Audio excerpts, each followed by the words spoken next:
네, 이번 영상에서는 Vue.js를 하면서 다루게 될 핵심 개념들에 대해서 알아보도록 하겠습니다. 크게 9가지에 대해서 알아보게 될 텐데요. 하나하나씩 이론적인 내용이니까 설명을 하면서 지나가도록 하겠습니다. 처음은 SPA이고요. SPA는 이전 시간에서도 이제 언급드린 부분이 잠깐 있었는데, Vue.js를 개발을 할 때는 SPA로 개발을 하게 됩니다. SPA는 싱글 페이지 어플리케이션의 약자가 되고요. 간단히 이야기를 하면 웹 어플리케이션을 만들 때 HTML 파일이 단 한 개로만 구성된 어플리케이션을 의미하게 됩니다. 보통 이제 전통적인 방식일 때는 이제 화면이 여러 개가 되면 HTML 파일이 이제 여러 개가 되고 그 HTML 파일 하나가 이제 화면을 하나를 가리키게 됐는데, SPA에서는 그 화면을 나타내 그 어플리케이션 HTML 파일은 단 하나고, 그 HTML 파일 안에 여러 개의 화면들에 대한 그 HTML 코드들이 인젝션 된다라고 보시면 되거든요. 그래서 나중에 이제 살펴보게 될 Vue.js 그 프로젝트 템플릿을 만들면 실제 그 Vue.js 템플릿 그 프로젝트 안에는 index.html 파일 하나만 존재하게 되고, 그 안에 우리가 만든 이 뷰 컴포넌트들이 이제 매핑이 되면서 실제 하나의 HTML 파일 안에 여러 개의 화면이 구성되는 형태대로 되어 있습니다. 이 부분이 바로 방금 전에 말씀드린 한 개의 HTML 파일 안에 화면을 구성하기 위한 JS 파일들이 이제 마운트되게 되고요. 그 JS 파일들이 우리가 만든 이제 뷰 컴포넌트들이 되고, 이 뷰 컴포넌트들에 의해서 실제 화면을 나타내는 HTML 코드가 만들어지는 방식이라고 보게 됩니다. 근데 SPA로 이제 개발을 하게 되면 HTML 파일은 단 하나가 되고, 그리고 그 화면을 만들기 위한 여러 가지 JS 파일들이 만들어지게 되는데요. 근데 이제 단점이라고 한다면, 이제 화면이 많아지게 되면 화면 수만큼, 뭐 화면이 1대1은 아니더라도 화면 수만큼 JS 파일들이 많아지게 돼요. 이 JS 파일이 많아진다는 거는 이 index.html 파일을 하나 로딩하는데 읽어야 할 JS 파일들이 굉장히 많아진다는 의미가 되고요. 이 JS 파일이 많이 많아진다는 거는 초기에 로딩돼서 렌더링 되는 시간이 오래 걸린다는 걸 의미하겠죠. 네, 그래서 이러한 단점들이 있어서 이러한 것들을 해결하기 위해서 실제로 이제 그 하나의 웹 어플리케이션에 화면이 여러 개이라고 하더라도 첫 페이지에 해당하는 이제 JS 파일들은 정해져 있을 거니까, 이 초기 빠른 로딩을 위해서 이 첫 페이지를 위한 JS 파일들을 분리하고, 그 다음에 분리해서 이제 어플리케이션을 만드는 방법이 이제 청크 스플리팅이라고 하는데, 네, 그래서 이러한 방법들을 이용을 해서 JS 파일들이 많아졌을 때 로딩 속도가 느려지는 문제를 좀 해결하고 있다라고 보시면 될 것 같습니다. 두 번째로 이제 중요하게 알아봐야 될 부분이 이제 MVVM 패턴이고요. 이제 백엔드에서 이제 웹 서비스를 개발을 할 때는 이제 MVC 패턴을 통해서 이제 개발을 많이 하게 되는데, 이제 프론트엔드 프레임워크에서 실제로 개발을 할 때는 MVVM 패턴을 사용하게 됩니다. MVVM 패턴은 이제 프론트엔드 프레임워크의 역할을 잘 살펴보면은 그 유래를 알 수 있게 되는데요. 프론트엔드 프레임워크는 이전 시간에도 말씀드렸던 것처럼 UI를 구성하는 데 있어서 필요한 데이터들을 효과적으로 관리하고, 이러한 것들을 처리하기 위한 비즈니스 로직들을 효과적으로 개발하기 위한 프레임워크라고 했죠. 결과적으로 프론트엔드 프레임워크도 실제 서버 API를 통해서 가져온 데이터를 어떻게 관리하고 어떻게 매핑해 줄 거냐에 초점이 맞춰져 있어서 이 데이터를 어떻게 관리할지가 핵심 포인트가 되고요. 그 때문에 모델과 뷰와 뷰 모델이라는 MVVM 패턴이 만들어지게 됩니다. 이 모델이라는 것이 실제 서버 API를 통해서 가져온 데이터라고 보시면 되고요. 뷰는 이제 화면에 표시되는 커스터머가 보게 되는 이제 클라이언트 그 화면이 되겠고, 뷰 모델이 이 모델과 뷰 사이에서 데이터가 바뀌었는지 혹시 화면이 바뀌었는지를 감지해서 모델 또는 뷰에 반영을 해주는 녀석이라고 보면 될 것 같습니다. 따라서 이 뷰 모델이 핵심이 되고요. 우리가 만드는 뷰 인스턴스나 컴포넌트가 다 이 뷰 모델이다 라고 보시면 될 것 같습니다.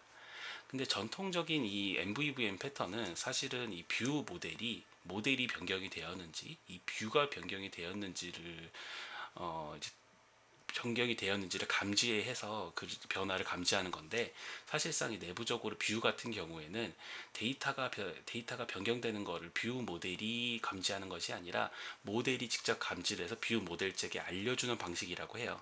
그래서 이제 뭐 커뮤니티 상에서는 이제 뷰 같은 경우에는 진정한 MVVM 패턴이 아니다, 뭐 이런 내용도 있다라고 합니다. 근데 결과적으로는 이 뷰 모델이라는 녀석이 모델과 뷰 사이에 존재하고 있고, 이 뷰 모델이 모델과 뷰가 변경이 될 때마다 그 변경된 부분을 반영시켜주는 역할을 한다라고 알아주시면 될 것 같습니다. 네, 그렇게 이게 바로 이제 MVVM 패턴이고요. 그 다음에 이제 MVVM 패턴하고 좀 온라인에서 이야기를 할 수 있는 것이 이제 가상돔이에요. 실제 이 돔은 도큐멘트 오브젝트 모델이라고 해서 실제 그 HTML 그 클라이언트에 나오는 그 HTML 문서 자체를 이제 돔이라고, 그 도큐멘트 오브젝트 모델이라고 볼 수 있거든요. 근데 이 돔은 크게 두 가지로 나뉘는데, HTML 돔과 이제 가상돔이라고 이 두 가지로 나뉘게 됩니다. HTML 돔은 실제로 그 화면에 실제로 고객이 보게 되는, 커스터머 사용자가 보게 되는 실제 HTML 문서라고 보면 되고요. 사실상은 우리가 어떻게 코딩을 하든지 간에 HTML 돔이 만들어져서 이제 사용자가 보게 되는 거겠죠. 그리고 이제 두 번째가 이제 가상돔인데, 가상돔이 바로 이제 이 MVVM 패턴의 이 뷰 모델과 좀 연관이 있는 녀석이고요. 가상돔은 실제 여기 뒤에서 보는 것처럼 실제 이제 화면에 표시돼야 되는 데이터와 HTML 돔 사이에 가상돔이 존재하게 되고요. 이 가상돔이라는 녀석이 실제 HTML 문서가 변경되었는지 모델이 변경되었는지에 따라서 그 변경이 되는 부분이 있다고 하면 화면 전체를 다시 재로딩하는 것이 아니라 해당 부분만 다시 재로딩하는 그러한 방식을 위해 그런 방식을 위해 존재하는 녀석이라고 보면 될 것 같습니다. 따라서 이제 가상돔에서 변경을 감지해서 실제 HTML 문서에 변경되는 부분만 변경을 하게 되게 되고요. 요 역할이 이제 뷰 모델하고 거의 흡사하게 되게 되는 거겠죠. 그래서 이제 변경된 부분이 있을 때마다 화면을 재로딩하는 것이 아니라 그 변경된 부분에 대해서만 반영을 하기 때문에 효과적이고 빠르다는 특징을 가지고 있게 되겠죠. 그래서 Vue.js에서도 가상돔을 통해서 HTML 돔의 변경을 감지하고 처리하게 된다라고 보시면 될 것 같습니다.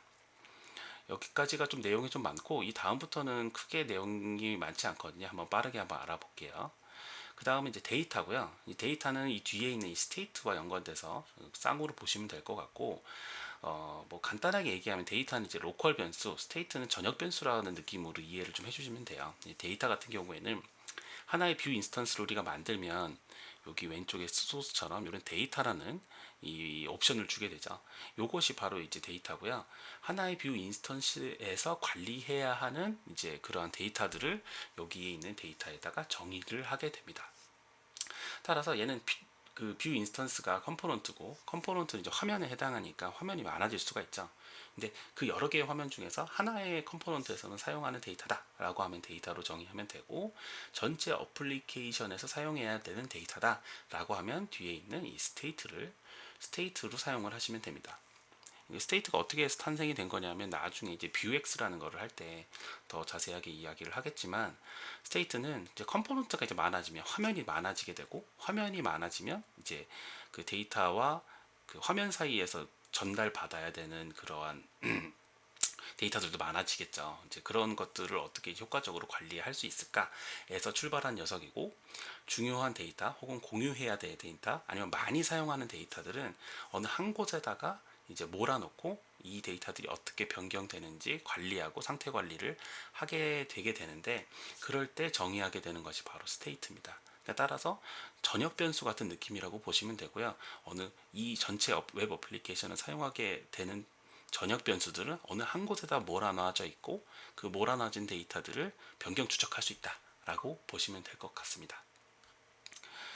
그 다음이 이제 라우팅인데요. 라우팅은 뭐그 의미상 영어 영문명 의미상으로도 아시겠지만, 우리가 이제 그 이제 브라우저에서 이제 특정 화면에서 다른 화면으로 넘어가려고 할 때는 보통은 이제 전통적인 방식에서는 이제 뭐 index.html, 뭐 home.html 이런 식으로 뒤에 HTML 화면을 자체를 바꿔가면서 가는 방식이 있는데, 실제 Vue.js에서는 그렇게 화면 그 HTML 파일이 여러 개가 아니기 때문에 그 URI 경로를 통해서 컴포넌트를 매핑해 주는 기능이 있고, 그러한 것들이 바로 이제 라우팅이라는 기능입니다.